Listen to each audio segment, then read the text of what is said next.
¿Qué número Perfecto. Bueno, la de ese? semana, perdón, Perdón, ¿qué número de clases? eh, 130 y algo. 39 yo creo. Sí, sí, yo ciento también. treinta y nueve Sí, ¿verdad? Sí. Ok, gracias. Bueno, la semana pasada acabamos con Ezequiel, el capítulo 18 de Ezequiel, y como les dije, vamos a ir recorriendo algunos capítulos brevemente y solo me voy a detener en aquellos que son significativos a nivel litúrgico, es decir, que en algún momento se leen en misa, ¿sí? Durante todo el ciclo litúrgico. No leemos toda la Biblia, ¿sí? Esto, leemos muchos pasajes de la Biblia. Si vamos diario a misa por 3 años, por ahí corre la voz que leemos toda la Biblia. No leemos toda la Biblia, pero leemos bastante de la Biblia y los pasajes, digamos, más importantes que nos narran la historia de la salvación. Entonces, en esos son los que me voy a detener, pero aún así voy a dar una mirada, una explicación, ¿no? Bueno, capítulo 19. El capítulo 19 es una historia alegórica de los reyes contemporáneos, es decir, de los reyes que estaban en la época del exilio de Babilonia, ¿no? Recuérdense que estamos entre el 598 y el 587, entre la primera deportación y la segunda deportación a Babilonia. Siempre el esquema es hay que pagar tributo, no pagan tributo, es decir, impuesto al imperio reinante, se rebelan, llega el imperio, saca a las personas, digamos, más poderosas, a los reyes, y pone a un rey sustituto del mismo pueblo para que gobierne, pero un rey que sea del pueblo, pero vasallo del imperio, ¿sí? Y si este vasallo volvía a rebelarse, ya ahí definitivamente era una deportación definitiva y sacaban a todo el mundo eh, del pueblo. Entonces, estamos justo en este periodo, ¿no? Este capítulo está redactado como en forma de lamento. ¿Por qué? Porque hay como una tristeza debido a la falta de fidelidad de los reyes de Israel a Dios. Dice claramente que los reyes hicieron lo malo a los ojos del Señor en todo. Y por lo tanto los reyes eran el representante de todo el pueblo. Entonces lo que representaba era que todo lo que les estaba ocurriendo era por la infidelidad de los reyes. No solo de los reyes, del pueblo también, pero este capítulo se centra principalmente en los reyes. Entonces Ezequiel se lamenta por el destino final de estos reyes que van a acabar deportados. Uno va a acabar deportado a Egipto y otro, el segundo, a Babilonia. Y luego también aparece una imagen de la viña. Siempre recuérdense que la imagen de la viña y la imagen de la higuera es una imagen de Israel, ¿sí? Por eso, cuando Jesús la usa en Juan 15, ¿no? Yo soy la vid, ustedes son los sarmientos. Es una imagen que ellos ya entienden. Es una imagen de algo que trae la historia del pueblo de Israel, eh, que les habla de su pertenencia a Dios. Entonces, esto es importante. ¿Qué pasa? Que aquí Ezequiel utiliza la imagen de una viña que era fértil y que era frondosa, pero que ha sido arrancada de la tierra y consumida por el fuego. ¿Por qué? Al ser trasplantada a otra tierra, en este sentido, representa, digamos, ese trasplante del pueblo de Israel desde Palestina, desde Jerusalén a Babilonia, ¿sí? Este destierro hace que la viña se, se queme, se pierda, ¿no? Entonces aquí estamos hablando en forma de imagen el, la catástrofe que va a ser para Jerusalén luego, ¿sí? Esto es importante, como entender que siempre se mezclan historias reales, verídicas, con imágenes para que podamos entender lo que está pasando. Y luego en el capítulo 20 ya no se hablan de la historia alegórica de los reyes, sino que habla de la historia alegórica de Israel, ¿sí? Y entonces empieza a hacer una explicación teológica de los hechos. ¿Qué hace el capítulo 20? El capítulo 20 se va a dividir en 4 bloques. El primer bloque va a ir del versículo 5 al 9 y habla del pueblo en Egipto, de la época del pueblo en Egipto, es decir, después de Moisés, cuando el pueblo estaba esclavizado en Egipto. ¿Quién se acuerda más o menos en qué libros de la Biblia se habla de cuando el pueblo estaba en Egipto? Por ahí dicen Éxodo. En el Éxodo, ¿no? Génesis, Muy bien. Génesis. Finales del Génesis con José y principios del Éxodo. Exactamente, ahí hablan del pueblo de Israel en Egipto. Entonces empieza a narrar en forma alegórica este capítulo y a interpretar teológicamente. Esto es muy importante. ¿Por qué? Porque esto nos mete en la mentalidad judía. Los judíos leían su propia historia con el tiempo. Es decir, puestos en el presente, miraban hacia el pasado y leían teológicamente qué era lo que había pasado. Leían su propia historia, ¿no? No solo, bueno, hechos históricos, esto ocurrió, sino cómo Dios había intervenido en sus vidas a través de esa historia, ¿sí? Recuérdense que esto es muy importante para nosotros, porque nosotros somos una religión histórica y por eso, de hecho, es tan atacado el cristianismo, porque el cristianismo tiene la presunción de que Dios entró en la historia humana. Por lo tanto, la historia tiene un dato para ofrecernos. Si Dios entra en la historia, significa que la historia nos revela algo de Dios. La historia no son hechos esporádicos o casuales, ¿no? Que ocurren y no tienen ningún significado, sino que tienen un logos, es decir, un sentido, tienen un porqué. ¿Sí? Recuérdense que para los griegos la palabra logos no solo era palabra, sino que era sentido, era el fundamento, era el porqué. Había em, de muchas maneras se entendía la palabra logos, por eso es muy importante cuando Juan comienza su evangelio diciendo en el principio existía el logos, ¿no? Estaba la palabra, estaba el verbo, pero la palabra griega que aparece ahí es logos, ¿sí? ¿Qué quiere decir esto? Que para nosotros la historia tiene un logos, tiene un porqué, tiene un sentido.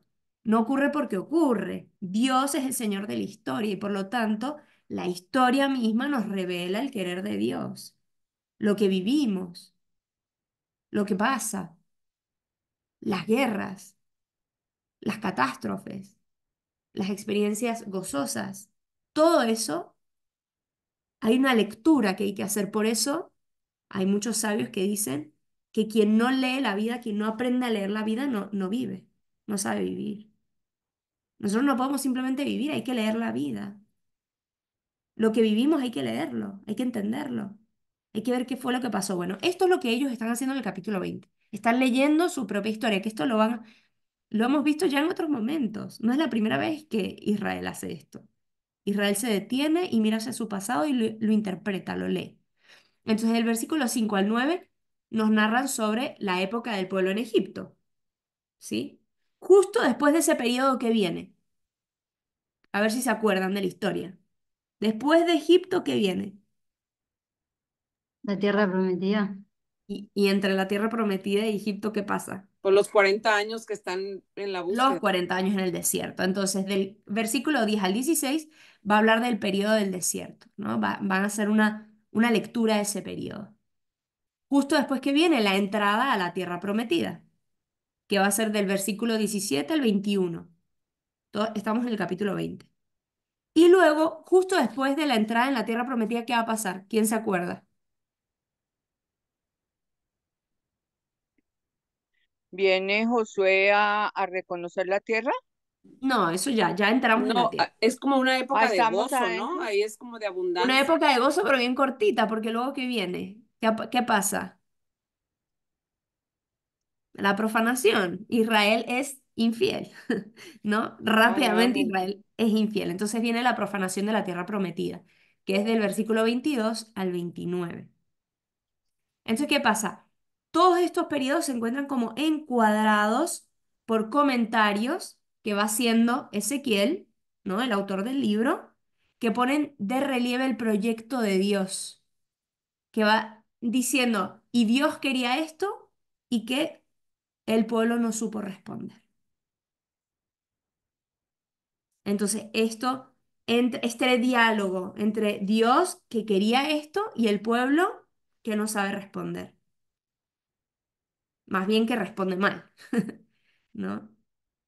Entonces, ¿qué pasa? ¿Cuál es el lugar, digamos, qué es lo que ocupa el lugar más importante? Es el solemne juramento hecho por Dios, que Él ha hecho una alianza con su pueblo, ¿sí? Entonces, al inicio de cada uno de estos periodos, Dios vuelve a hablarle sobre, y yo elegí a Israel y juré con mi mano alzada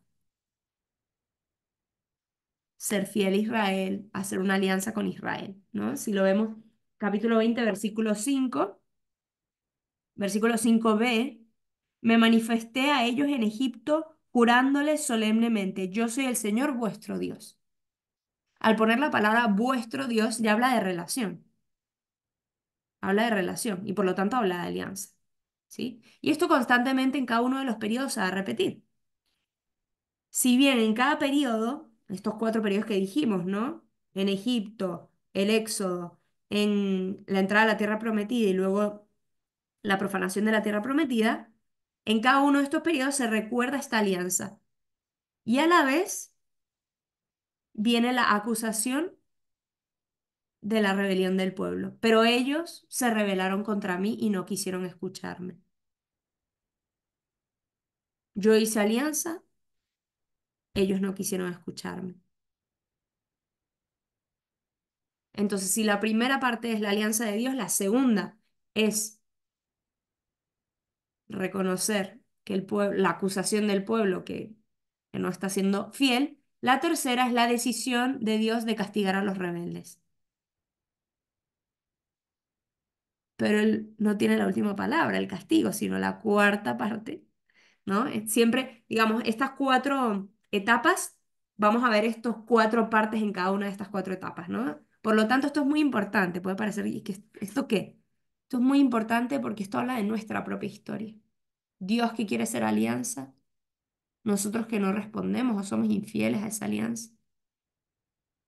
Y en esa infidelidad a la alianza nosotros experimentamos el castigo, en el sentido de cuando hacemos el mal, nos hace mal a nosotros. Pero a la vez experimentamos la salvación de Dios que no nos deja quedarnos en esa situación de muerte, ¿no? Entonces, hay una última decisión divina de no llevar el castigo a sus extremas consecuencias. ¿Por qué? Porque si el pecado ori- produce la muerte, lo lógico es que nosotros muramos, pero no morimos. Ahora, en este capítulo constantemente Dios dice, no es por ustedes que no los castigo, sino para evitar la profanación del nombre de Dios. ¿Por qué? Porque las demás naciones profanarían el nombre de Dios y decían, ah, bueno, tremendo el Dios que tienes, si mira cómo los está destruyendo. ¿Qué quiere decir esto? Que en el fondo lo que les está haciendo entender es que Israel no merece el perdón. Que cuando Dios nos perdona no es porque lo merecemos. El perdón es absolutamente gratuito. Es porque Dios no puede no ser fiel a sí mismo. Dios es fiel, no puede no ser fiel. ¿Se acuerdan lo que hablábamos la semana pasada de que Dios es todopoderoso? Y todopoderoso en el amor, porque Dios no puede odiar, Dios no puede ser infiel, ¿no? Pues Dios, que es coherente consigo mismo, es fiel. Entonces no nos perdona porque nosotros no los merecemos, sino porque Él es fiel. Entonces, ¿qué pone en evidencia esto? La centralidad de Dios en todo el proceso de salvación,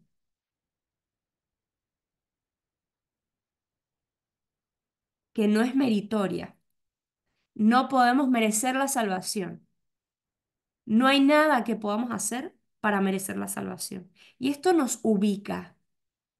Nos ubica enormemente, porque entonces no nos creemos nosotros los salvados y los pecadores los no salvados, sino que sabemos y reconocemos que es un puro acto de misericordia de Dios. Y por lo tanto, que a todos puede alcanzar, si esa misericordia me alcanzó a mí, puede alcanzar a todos. Me ubica. Yo no merezco más que el otro.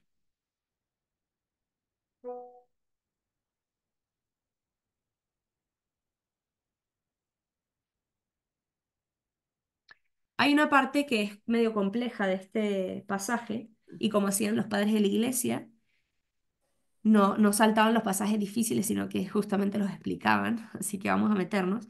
Y dice ahí, ¿no? Versículo 25. Hay una dificultad teológica en este versículo porque afirma que Dios da al pueblo preceptos que no eran buenos y normas que no daban vida. Dice ahí, llegué al punto de darles preceptos que no eran buenos y mandamientos que no conducen a la vida. No. ¿Qué pasa? ¿Cómo entendemos este pasaje? ¿Cómo que Dios nos da mandamientos que no son buenos? ¿Cómo que Dios nos pide que obedezcamos algo que no es bueno para nosotros y que nos está haciendo daño, que son normas que no dan vida? ¿Qué pasa? Ya desde la antigüedad este versículo fue interpretado como el abandono de los israelitas por parte de Dios debido a su obstinación en el pecado, ¿no? ¿Qué pasa? Que cuando Israel se empecina en el pecado, termina tergiversando sus mandamientos, ¿no? Cuando uno se empecina en el pecado, uno se inventa mandamientos que cree que vienen de Dios, pero es de nosotros mismos, ¿no? A veces cuando vivimos obligatoriamente ciertos mandatos que Dios no nos pide, por ejemplo, algunas cosas que se han hecho, eh, que no daban vida, que hacían daño, y por ejemplo, esto es una alusión clara a los sacrificios humanos que algunos israelitas hacían. Hacían sacrificios humanos que están repetidamente prohibidos por la ley, pero esto parece referirse a una interpretación no correcta de la ley hecha por los israelitas sobre la ofrenda de los primogénitos. Dios pide que se ofrezcan los primogénitos, pero nunca matándolos.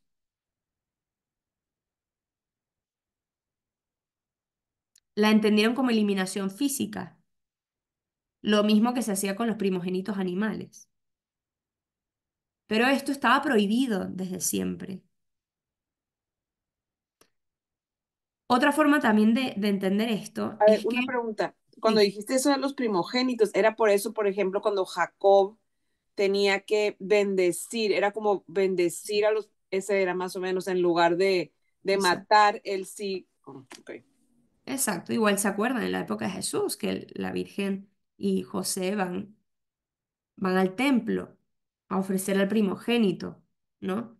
Pero como no se debía matar, a su cambio se debía ofrecer un cabrito, pero la gente que era más pobre ofrecía dos tórtolas, ¿no? Dos pichones, no me acuerdo exactamente, pero no era un cordero. ¿Qué pasa? Esto es interesante porque en la época premosaica, es decir, antes de Moisés, lo que más destaca en el culto, ¿no? Jacob, todos los patriarcas, ¿no? Jacob, Isaac, Abraham, era la libertad en el culto. Ellos adoraban a Dios como se les ocurría. Ponían un altar, ponían piedras, ¿no? Había, ¿por qué? Porque Dios en el fondo les había, como que era una forma primitiva, ¿no?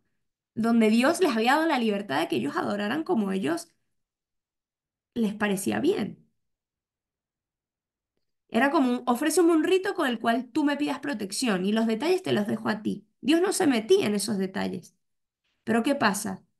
Es con Moisés que estos ritos cambian y empiezan a ser ritos mucho más fijados. ¿Pero por qué?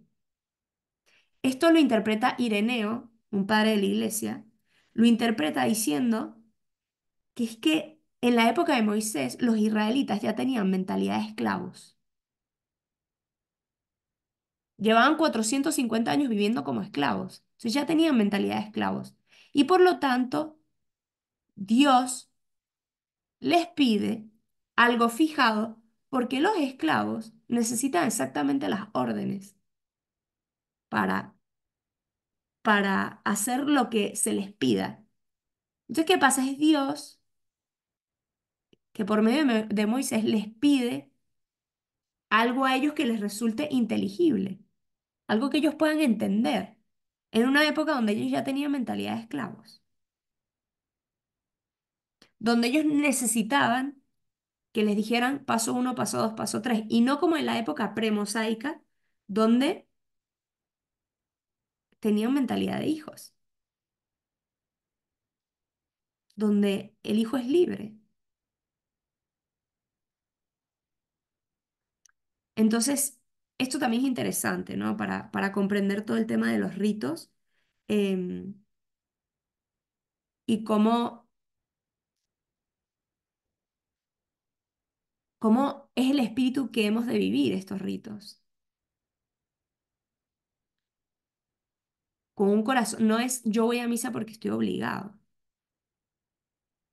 Quiero, quiero adorar al Señor. Y porque este es el modo en que Dios quiere que se le adore y yo quiero lo mismo que quiere el Señor. Pero porque el que la persona más libre es la más obediente es la más libre, porque la obediencia es vincular, es que te vincula con alguien, estás relacionado con alguien. La supuesta libertad absoluta no es vinculante, no te vincula con nadie, eres un solitario, haz lo que te dé la gana, solo. Entonces, ¿cuál es la jerarquía de bienes aquí? ¿No? ¿La comunión o la libertad? Por eso hoy que llevamos la bandera de la libertad, pero queremos llevar la bandera de la libertad o de la comunión. Porque la comunión me implica escucha, obedecer al otro, al que tengo delante, a que yo no hago lo que me da la gana. Eso es lo que es el matrimonio principalmente, ¿no? Me vincula con un otro. Pero hay un bien supremo mucho mayor en la comunión que en la libertad malentendida absoluta. Entonces, el tema común aquí es, perdón, ya, hasta ahí. No, ya me iba a saltar de capítulo. Entonces, hay que entender este pasaje como una mal interpretación de los israelitas sobre lo que Dios les pedía, ¿no? Porque obviamente está prohibidísimo en todo el Antiguo Testamento los sacrificios, por ejemplo, humanos, ¿sí?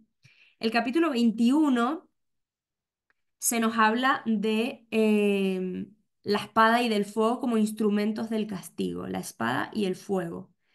El tema común en este capítulo, perdón, es el castigo, ¿no? Que se abate sobre Jerusalén y sobre otras naciones aledañas.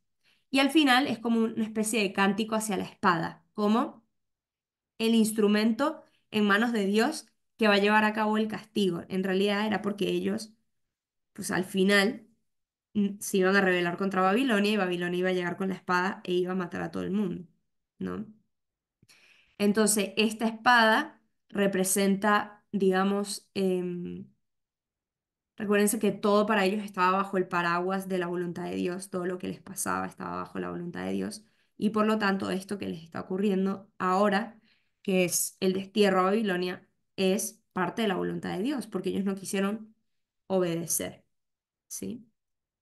Entonces habla un poco sobre el tema de la espada y cómo la espada va a llegar a cumplir el cometido de Dios, ¿no? Y luego el capítulo 22, em, ¿de qué trata, no? Expone los pecados de Jerusalén, de nuevo, con expresiones cada vez más crudas, ¿no? Y términos más explícitos. ¿Qué pasa? ¿Por qué? Porque Jerusalén tenía comportamientos contrarios a la ley de Dios. Y en el fondo siempre de nuevo haciendo alusión a la idolatría. Pero no es solo la idolatría la que en este capítulo se castiga o se denuncia, mejor dicho, sino que también la violencia y los atropellos en las relaciones sociales, ¿no? De nuevo, abusos en las relaciones sociales, la gente que se aprovechaba unos de otros. Entonces, constantemente están estos dos polos, ¿no? El polo de la relación con Dios y el polo de la relación con el prójimo. Constantemente. Son dos polos que están constantemente unidos. Como dice San Juan en su primera carta, ¿no? No puedo decir que amo a Dios y no amo al hermano. Quien dice que ama a Dios y no ama al hermano, no ama ningún a Dios. Eso es mentira. Como decía Santa Teresa, ¿no? Santa Teresa Ávila también decía que quien dice amar a Dios pero no ama a la hermana, ese amor a Dios es vacío, ¿no? No llega a su concreción, sino en la hermana o en el hermano, ¿no? Eh, Otros reproches en este capítulo están dirigidos a los gobernantes, a los dirigentes, ¿no? A los sacerdotes, a los falsos profetas, que no denuncian las injusticias, sino que incluso las justifican. No, pero está bien, porque es que imagínate, ese que te está pidiendo dinero en realidad es un vago, en realidad él no hace nada, tú has trabajado, él no merece que tú le des nada, ¿no? O sea, las falsas justificaciones, ¿sí?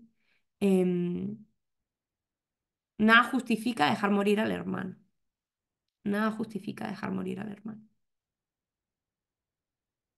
aunque sea culpable. Se encuentra también presente el tema de la intercesión de los justos. Y esto es muy interesante, porque si bien ya había aparecido, ¿se acuerdan en Abraham?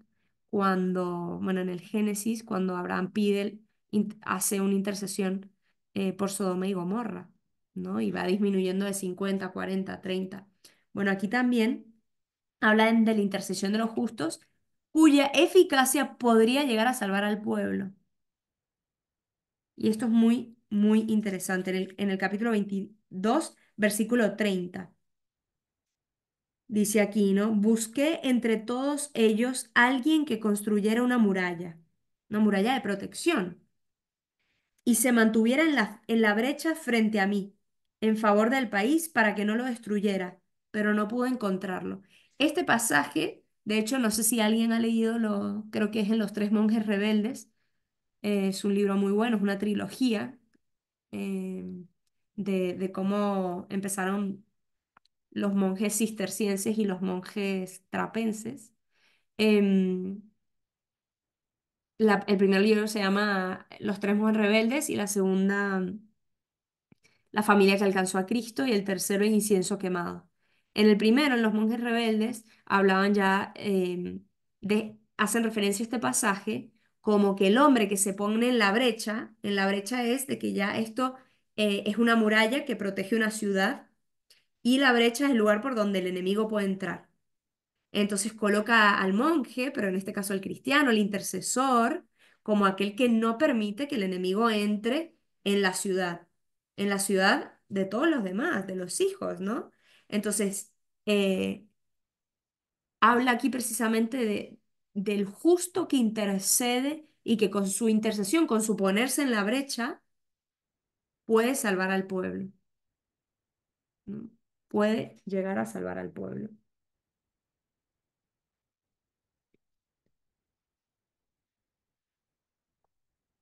Y también habla, de nuevo, abre aquí siempre el Antiguo Testamento, los diferentes libros van abriendo a la promesa de la salvación. Recuérdense que la semana pasada yo les hablaba que el Antiguo Testamento es un libro completamente abierto. Ningún libro cierra. Todo se queda como expectante, ¿no? Esperando el cumplimiento, esperando que llegue lo que va a suceder, ¿no? Todos los libros se acaban esperando, ¿no? Dice que no encontró ni uno. Y por eso algunos hablan de la prefiguración de Cristo en este hombre que se pone en la brecha, ¿no?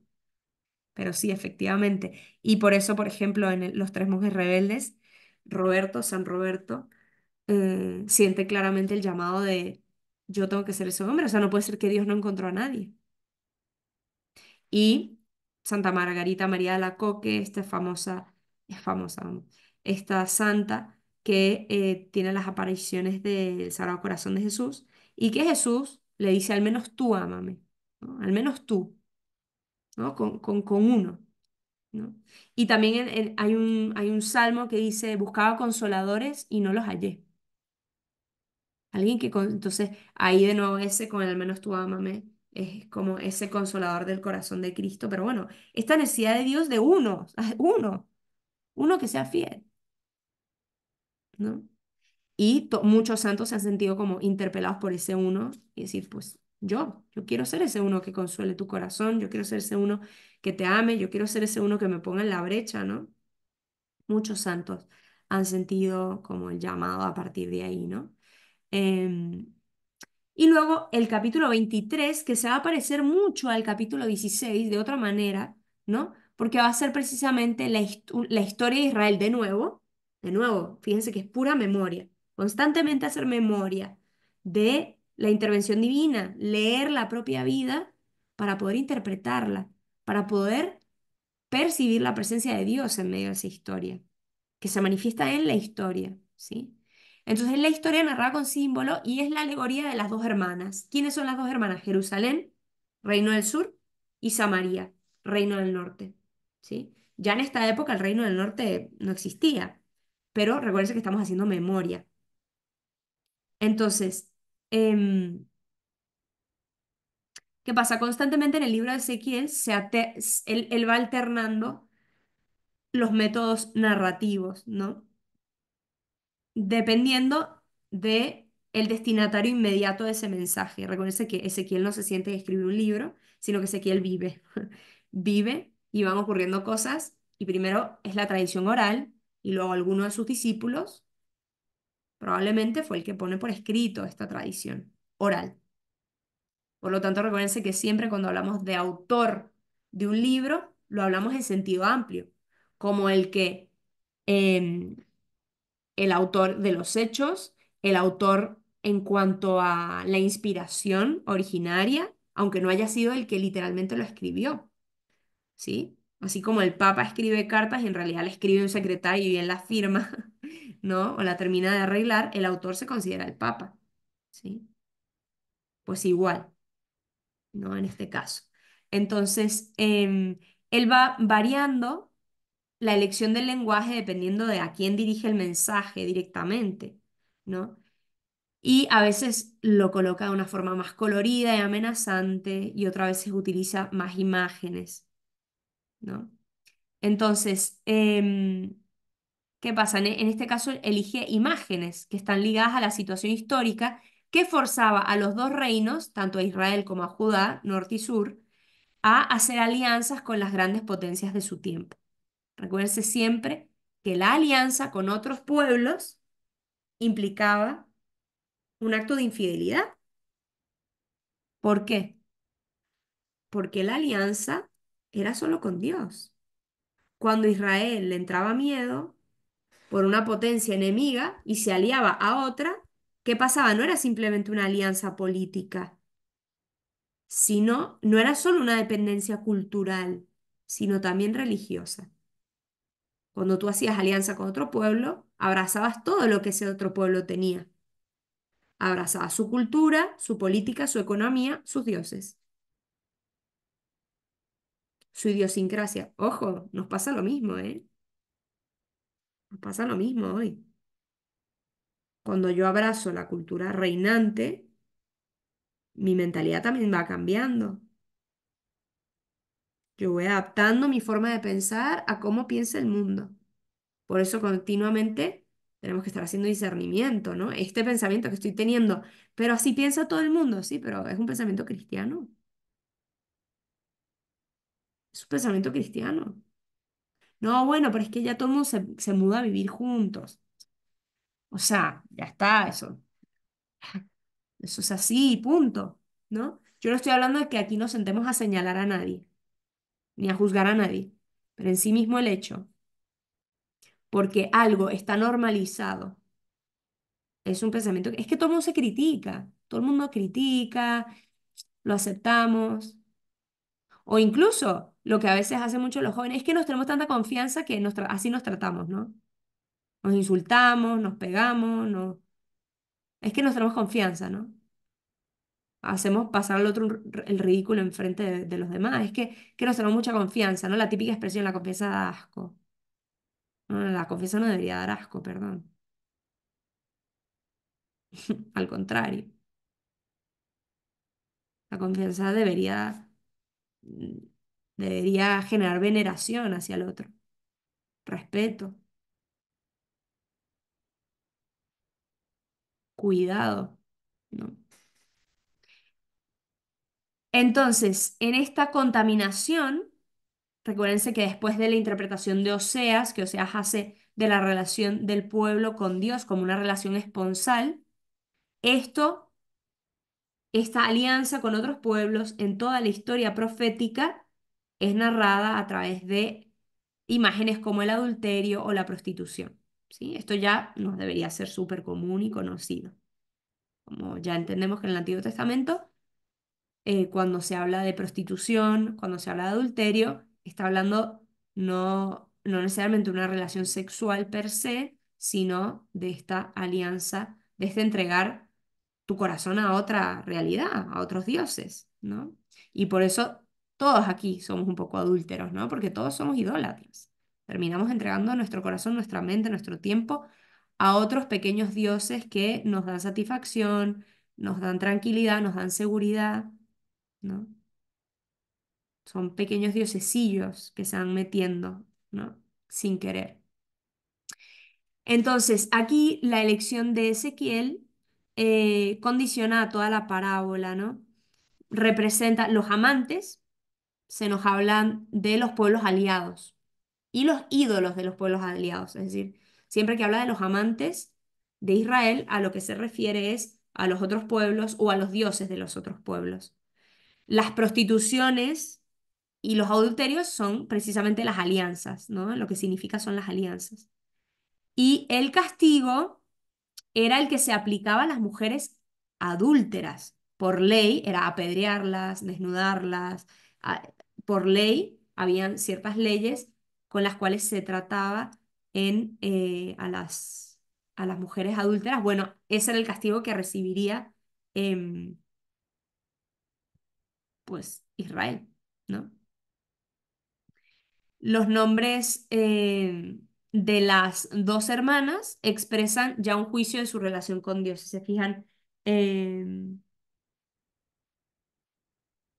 dan dos palabras eh, que precisamente nada, hablan de esta relación de adulterio, ¿no?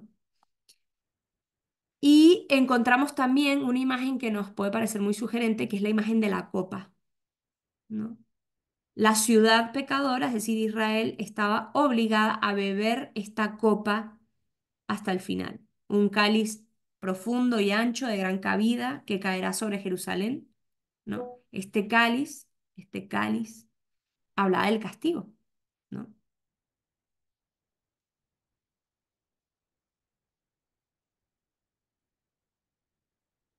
El castigo que iba a caer sobre Jerusalén.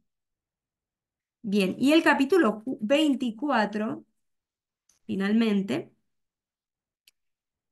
Hay dos símbolos que habla sobre el final de Jerusalén.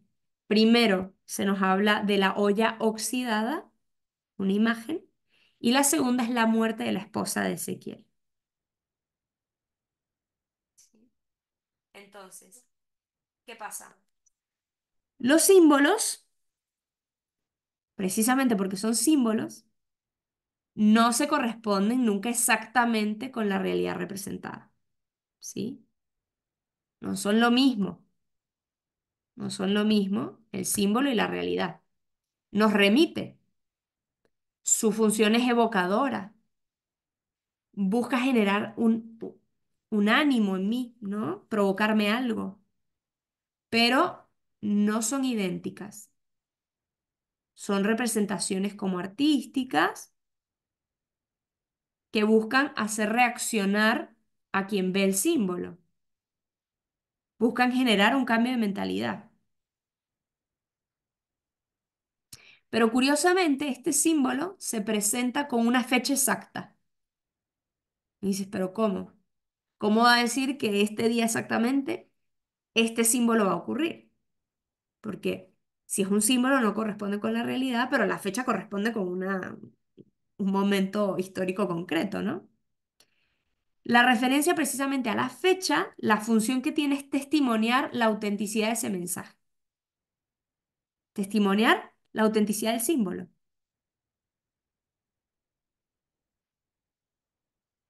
que está ligado a un evento concreto, aunque no se diga exactamente la interpretación de ese símbolo. ¿Qué significa, cómo va a ocurrir? ¿No? Sino lo que busca la fecha es decir, esto es real, es un mensaje verídico.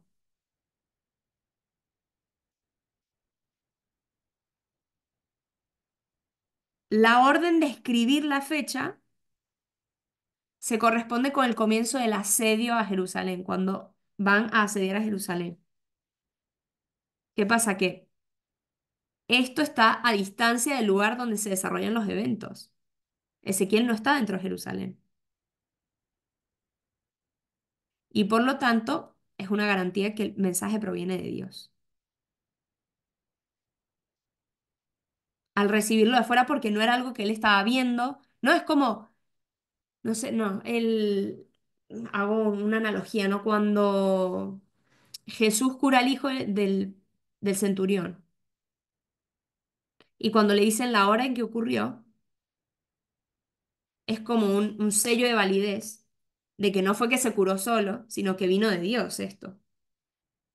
Exacto. O sea, el hecho de que aparezca la fecha es como, esto no viene de Ezequiel que se lo inventó, sino que es un mensaje revelado de Dios, porque Ezequiel no tenía manera de saber eso. ¿Sí? No es fruto de un conocimiento humano. Entonces utiliza el proverbio de la olla y de la carne. ¿Se acuerdan que este proverbio ya lo habíamos usado, ¿no? Porque la olla representa como una ciudad amurallada donde la carne está calientita, ¿no? A gusto. ¿Sí? Para nosotros es un poco extraña esta imagen porque la carne va a ser comida, entonces es como no entendemos la imagen. Pero si yo me pongo en el sitio de la carne dentro de la olla, estoy caliente y protegido, ¿sí? Esa era la idea. Entonces ellos se consideraban los que se habían quedado en Jerusalén. Recuérdense que una parte fue deportada y otra parte del pueblo estaba en Jerusalén.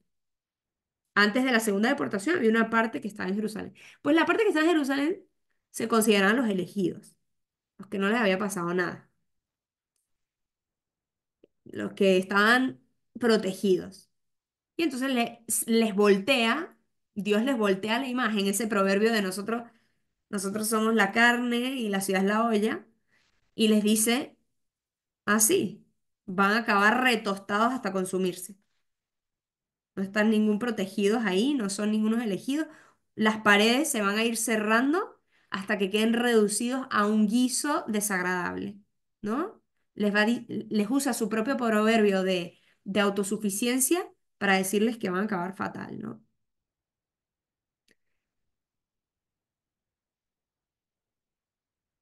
Y la segunda parte del capítulo, la que aparte, a partir del versículo 15, se refiere a un gesto simbólico que toca profundamente a la vida de Ezequiel.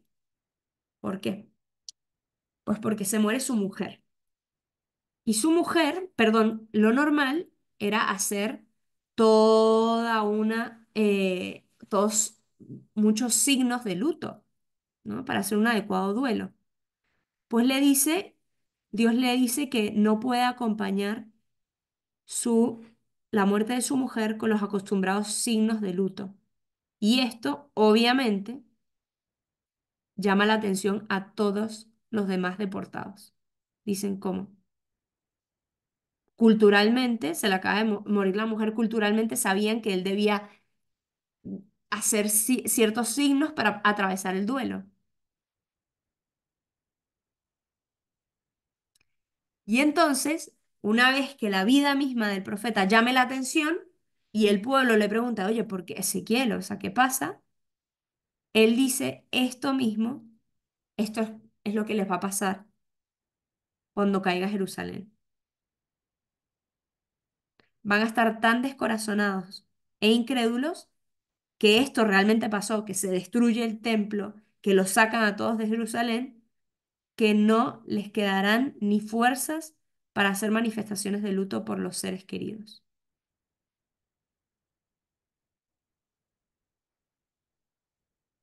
Entonces, ¿qué pasa? Recuérdense siempre, el profeta no es solo profeta con su boca, con sus palabras, con lo que dice, sino que puede hacerlo con su vida misma, así como Oseas. Entonces, son situaciones comunes que pueden vivir cualquier hombre se le pudo haber muerto su mujer, pero que en ellos, en los profetas, se convierten en oráculo, es decir, en palabra de Dios,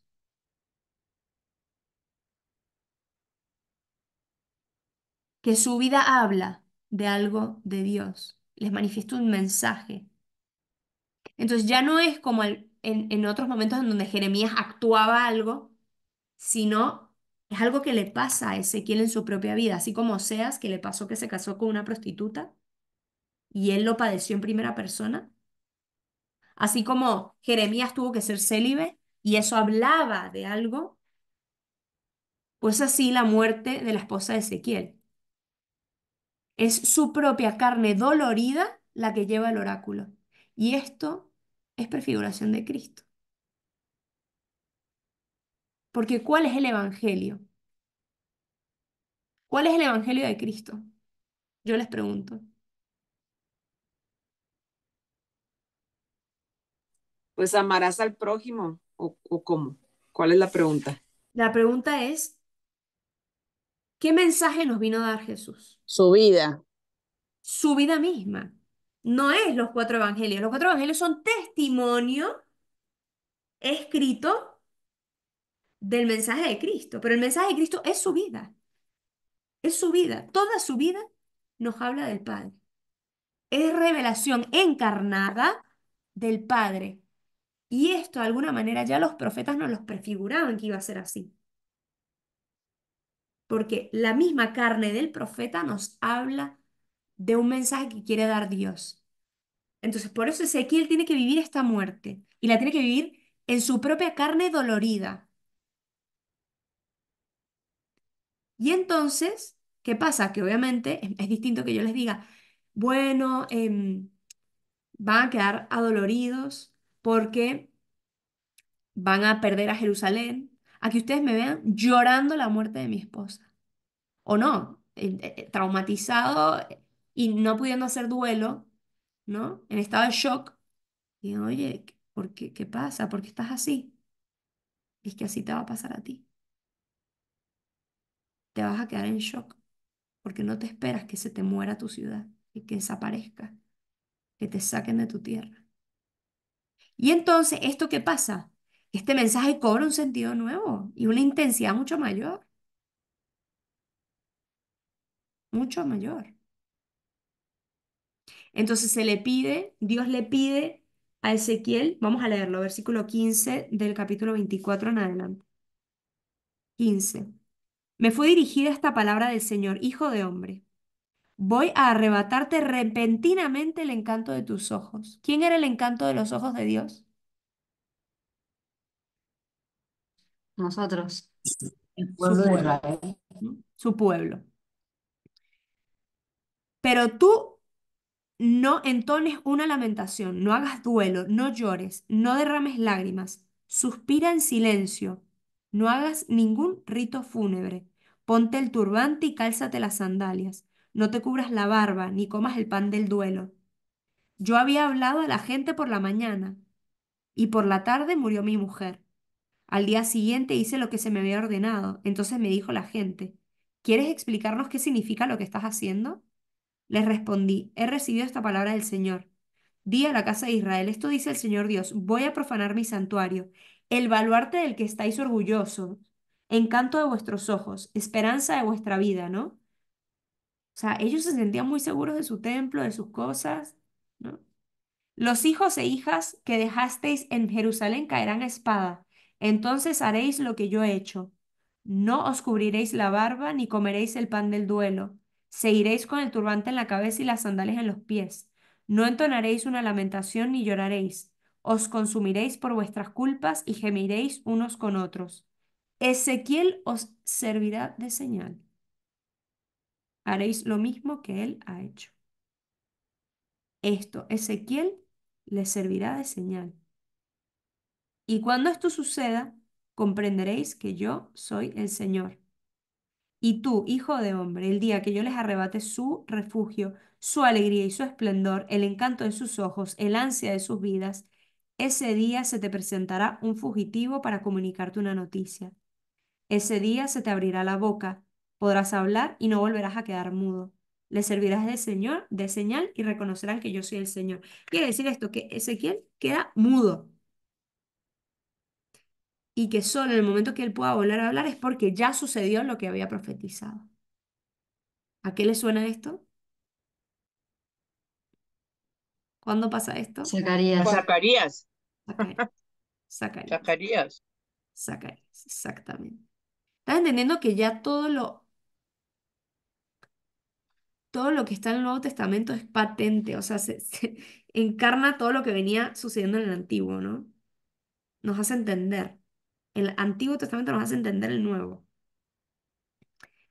Entonces, el profeta tiene que sufrir en silencio,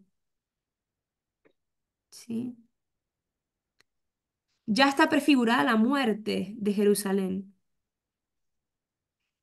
Y cuando muere la esposa de Ezequiel, el profeta queda mudo. Entonces, la mudez del profeta se vuelve elocuente. ¿Por qué? Porque es el silencio de Dios que acompaña la destrucción del templo y la ciudad. Así como para el pueblo Jerusalén era su prestigio y demás, para Dios su prestigio era su pueblo. Y Dios se quedará mudo ante la destrucción del templo y la ciudad. Bien, luego, Me hace a cuando Jesús se muere y destruyen el templo y Dios se queda mudo también. así es. Y el silencio cubre la tierra, ¿no? La oscuridad también. Así es. Bien. Entonces, luego viene una otra gran parte del libro de Ezequiel que va a ir desde el capítulo 25 hasta el capítulo 32. ¿Cómo se llama todo este gran bloque? Lo vimos hace mucho tiempo, cuando vimos la estructura del libro, pero bueno, esta parte se le llama oráculo de juicio y condena contra las naciones. ¿Sí? A ver, pregunta, examen. En el Antiguo Testamento, cuando se habla de naciones, ¿a qué se refiere?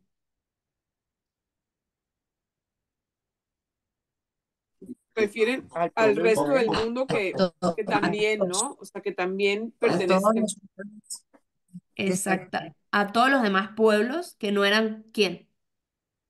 El pueblo de Israel. Dios. Pueblo Exactamente. de Cuando Dios. habla de pueblo, ¿a quién se refiere? A Vosotros Israel, sois el mi pueblo de pueblo, a Dios. Israel. Siempre que habla de Ujú. pueblo, Israel. Hay que leer el contexto, ¿no? Pero en principio es un principio que nos puede ayudar a ubicarnos. Y las naciones son todos los demás pueblos, ¿sí? Todos los demás pueblos que de alguna manera vamos a ir viendo que se manifiesta constantemente en el Antiguo Testamento. En algunos momentos empieza a aparecer la universalidad del mensaje de salvación, ¿no? Que al principio solo era para el pueblo y luego como que se abre, se vuelve a abrir, ¿vale? Bueno, aquí en este caso se trata sobre el oráculo de contra las naciones, porque dirán, bueno, pero ¿por qué solo Israel era castigado, no? No, pues las naciones también tenían sus consecuencias, pero bueno, pero ellos no tenían alianza, ¿por qué también tenían que cumplir ciertas cosas? Bueno, ahí se nos muestra como un indicio de que hay una ley natural, hay una ley natural que todos debemos cumplir, más allá de los mandamientos divinos, hay una ley natural básica que todos estamos llamados a cumplir. A veces es que no, él no es cristiano, no tiene que hacer eso. No, no, o sea, hay una ley natural, mínima, para todos. Y que todos podemos descubrir, porque late en nuestro interior. Claro que hay cosas que nos pueden deformar la capacidad de entrar en contacto con esa ley natural, pero todos tenemos esa capacidad de descubrir esa ley natural.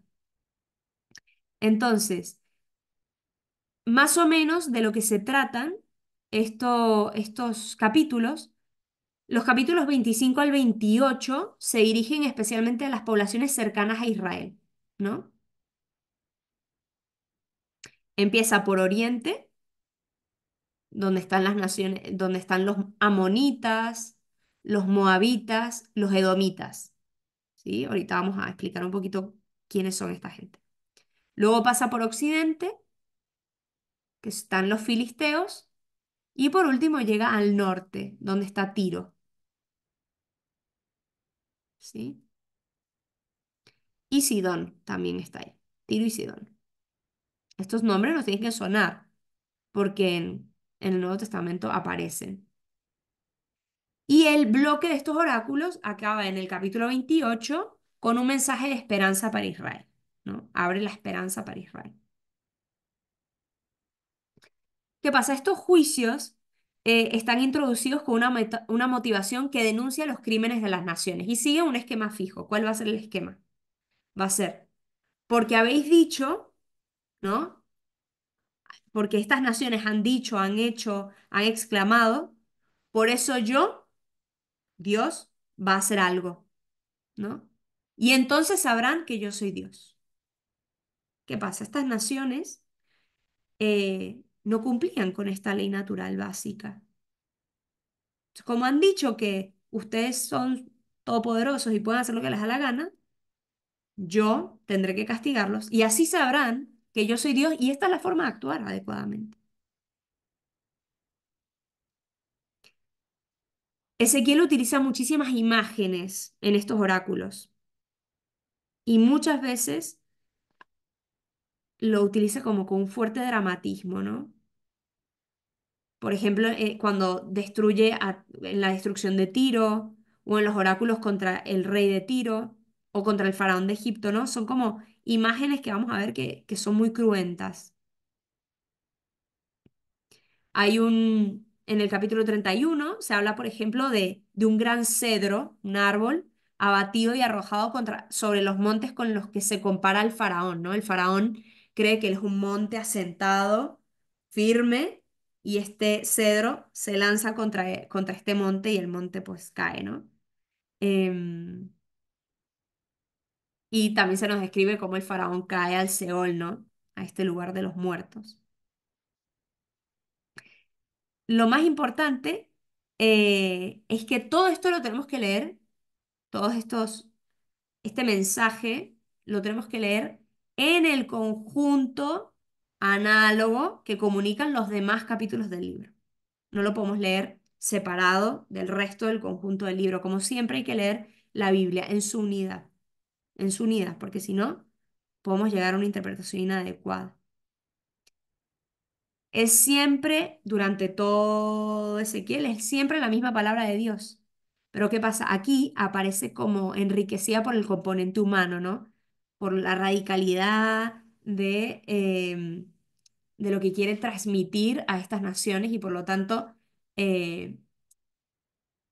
la comunicación bueno, como dije ya, más dramática o más radical, ¿no? Pero bueno, ya la semana que viene entramos un poco a explicar estos oráculos muy brevemente y también explicar un poco de dónde salen estas naciones y nos vamos a detener en el capítulo 28, ¿sí? Propiamente es el que vamos a entrar a explicar un poquito mejor y el resto los vamos a recorrer brevemente. Bueno, abro un espacio a preguntas.